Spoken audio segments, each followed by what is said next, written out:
So this is a CD4106 hex inverting Schmidt trigger. So it's basically has 6 inverters, and the output, there's 6 of them. So the input is this pin, and then output here, input, output, input, output. And then on the top row, it's input, output, input, output, input, output. So there's 6 of them. And so with these, if you make a circuit that looks like this,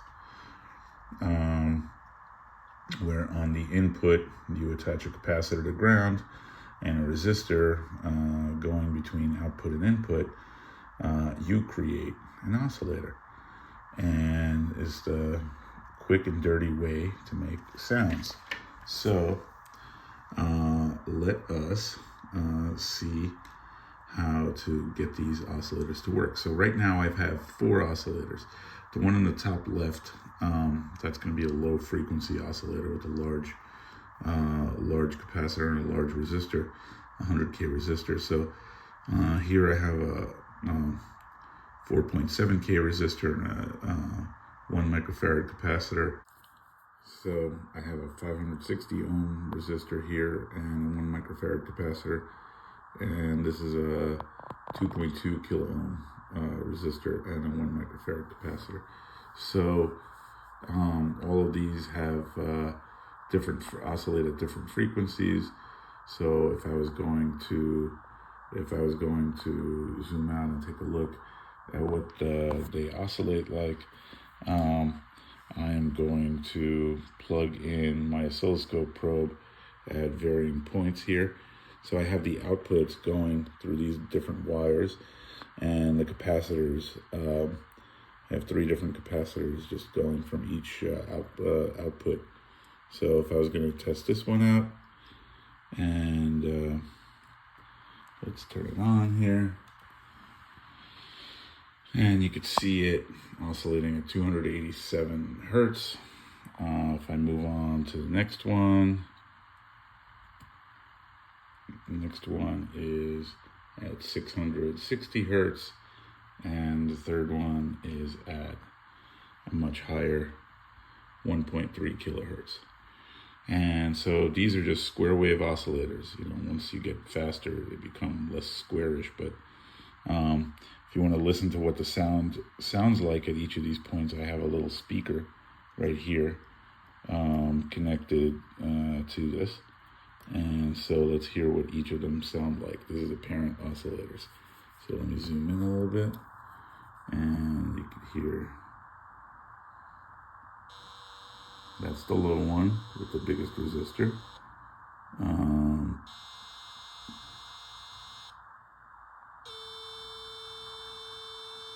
And those are the 3 sounds. So let's see what we could do with these. So the simplest thing we could do with this is to make it playable.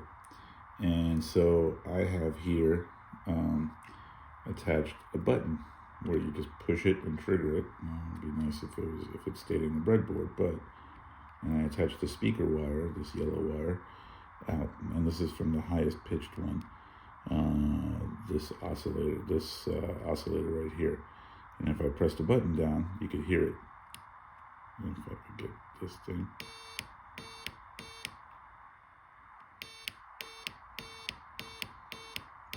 But that's not a very good sound, is it? So let's see what more things we could add to it. So let's add a voltage controlled amplifier. So now, similar to the drum machine circuit I built before, this is a voltage controlled amplifier. So I've taken the output of the highest pitched one through this capacitor and put it into the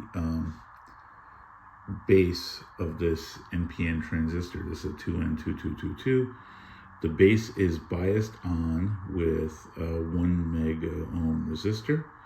The emitter is going to ground, and the collector is connected to this diode that's going towards the collector. And then This is a 51K resistor that I made with a 47K resistor and 5K resistor here. And that is going into the diode.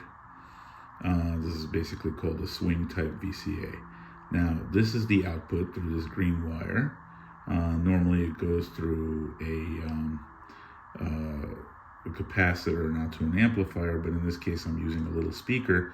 So this is going to a current amplifier here. So this resistor is only there for the speaker. And I have a potentiometer here wired as a voltage divider, so I could test out when you apply voltage to this, a varying voltage between 0 and 5 volts, it's going to give you it's going to vary the volume. So let me turn this on, and you can hear it oscillating. Quiet when it's turned all the way down.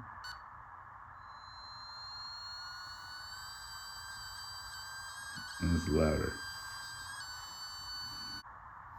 And that's how that voltage controlled amplifier works.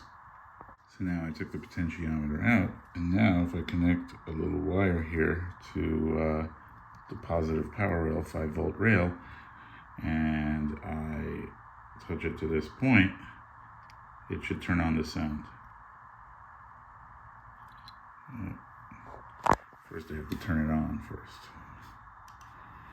Okay, now if I connect this positive rail to this point, it should make a sound through the speaker.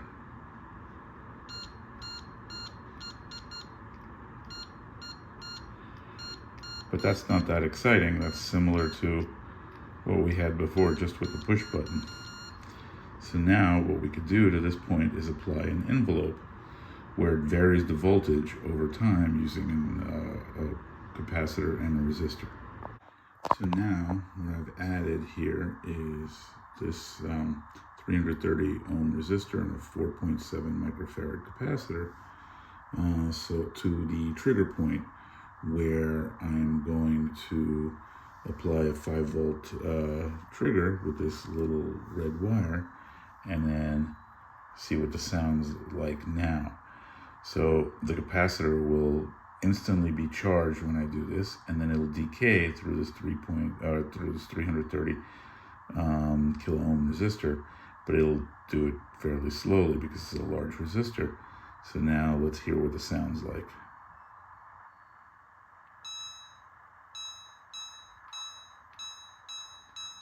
Now you only need a little short trigger,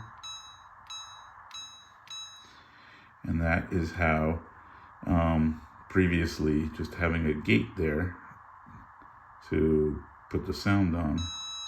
If I keep this on, it just makes that noise. But when I do a short trigger pulse there,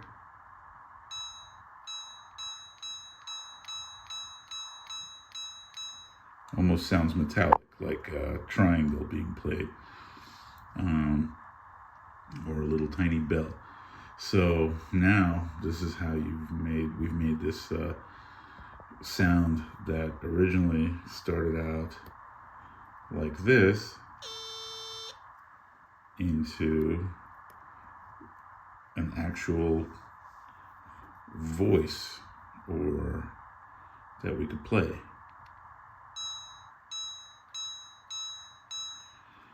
So now let's go a step further and try to make a little bit of a sequencer to make it play. So now that we have our chosen sound, which is going to be like this bell-like sound, where if I trigger it,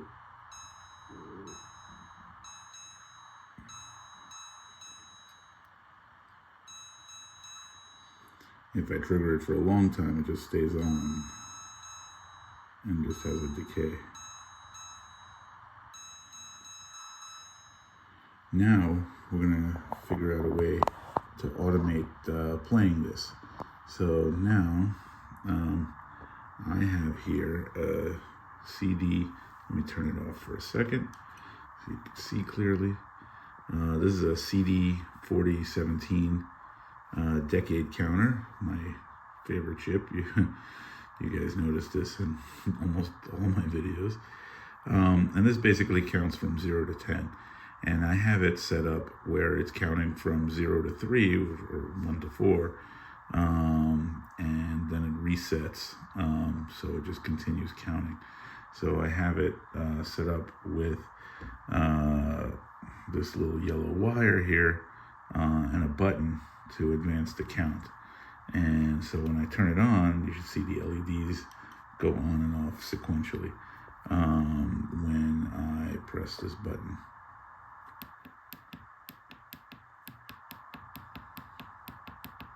And it just resets. So now, instead of clocking it from a button manually, I'm going to clock it from this other oscillator that I made, and which is this low frequency oscillator. And so it just advances through the count at a rate set by that low frequency oscillator. So if I take this and plug it into the output here, it should advance on its own slowly. And so we are going to sequence in this sound that we just made, the ding sound, so as a little another percussive voice. Let's ding it again. So let's see how that works.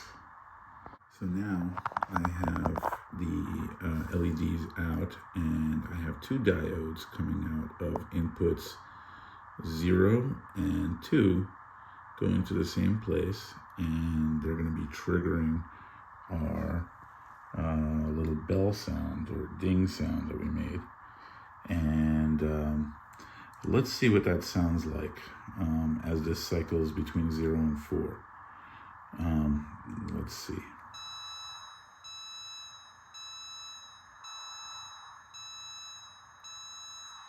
Well, that doesn't sound very good, does it?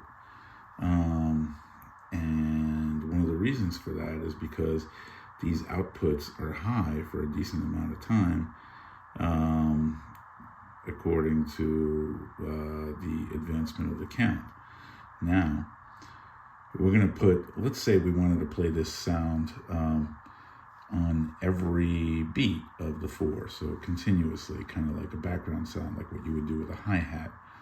And so let me add the other two diodes and see what that sounds like. So now I've added a diode at each step of the sequence. So now you can see that I could turn it off and on at these actual gates. And these are the gating signals. And so they all go together with diodes into one spot. And let's see what that sounds like. Trying to recreate this sound repeatedly at 4 steps.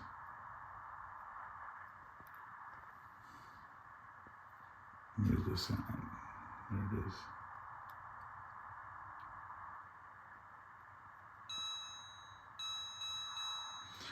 So this is what I want it to sound like.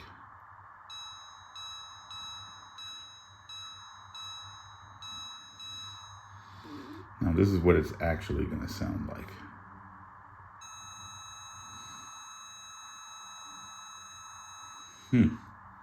That's not what we want. So why is that? And I'll give you the answer right now.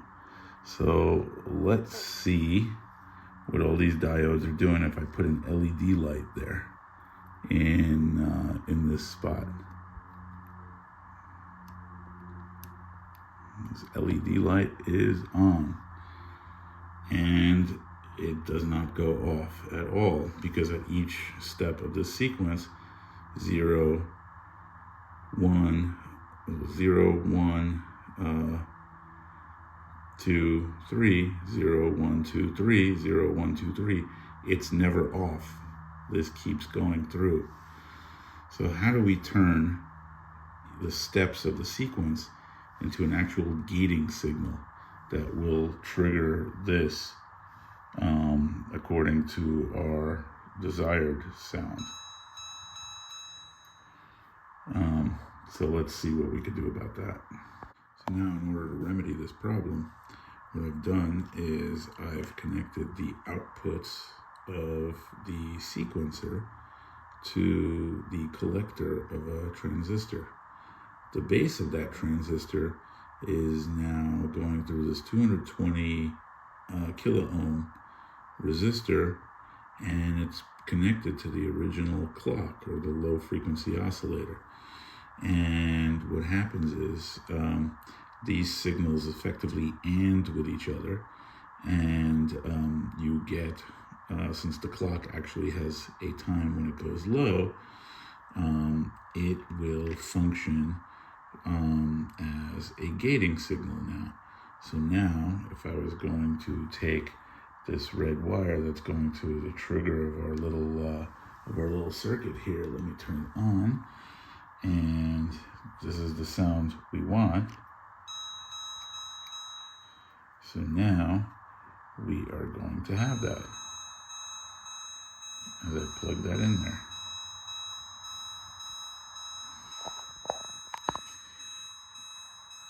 So I will say this is better because now it's not this sound, but what's missing is the short pulse ding.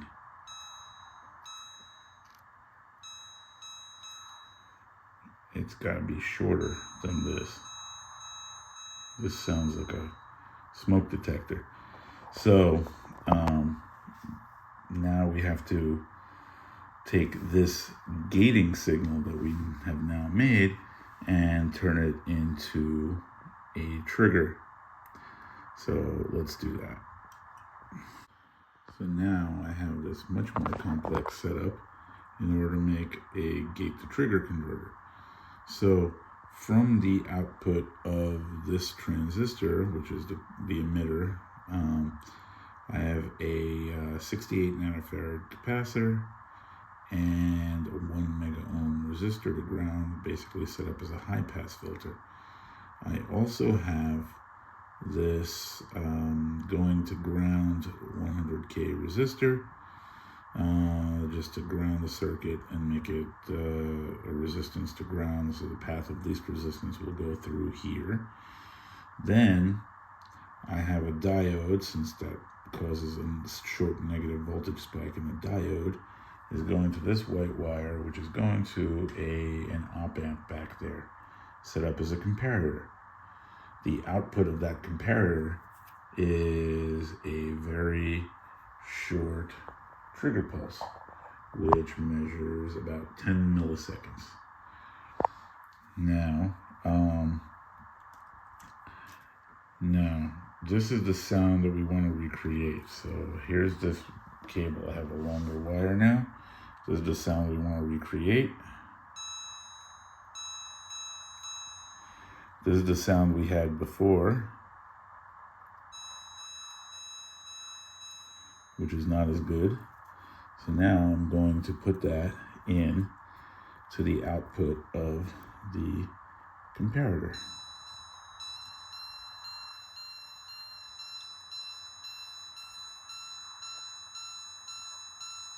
And it sounds much better.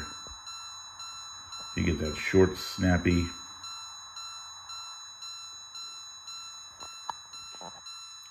and it becomes even shorter if I make this resistance smaller. If I take this resistor out, the 1 mega ohm resistor, that takes away our triggering. And if I put this much smaller resistor there,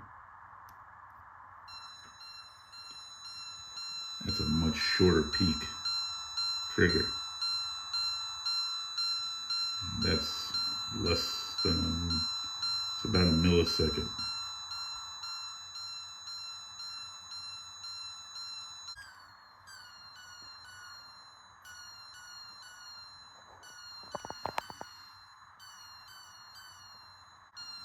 And that's the final sequencer sound.